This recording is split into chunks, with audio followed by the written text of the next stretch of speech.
લાલચુ મિત્રએ મિત્રને હની ટ્રેપનો શિકાર બનાવ્યો। 2.5 વર્ષ બાદ અઠવાલાઇન્સ પોલીસમાં ફરિયાદ નોંધાઈ ત્યારે આધેડને પ્રેમજાળમાં ફસાવીને 1.5 કરોડ પડાવ્યા હતા। આધેડના અંગત પળોના વિડીયો બનાવી બ્લેકમેલ કરવામાં આવ્યા અને વિડીયો વાયરલ કરવાની ધમકી પણ આપી અને રૂપિયા પડાવ્યા।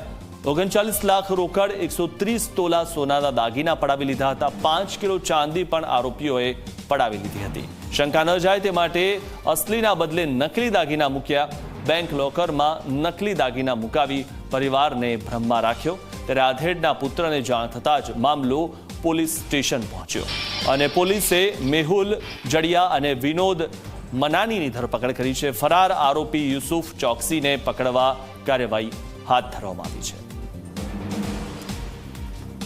તો હની ટ્રેપમાં ફસાવીને અને આ જે વૃદ્ધ છે તેમની પાસેથી કેટલાય રૂપિયા પડાવી લેવામાં આવ્યા હતા। બેંક લોકરમાં નકલી દાગીના મૂકીને પરિવારને ભ્રમમાં રાખ્યો હતો। આ વૃદ્ધે આધેડના પુત્રને જાણ થતાં મામલો પોલીસ સ્ટેશન પહોંચ્યો હતો। પોલીસે મેહુલ જડિયા અને વિનોદ મનાનીની ધરપકડ કરી છે।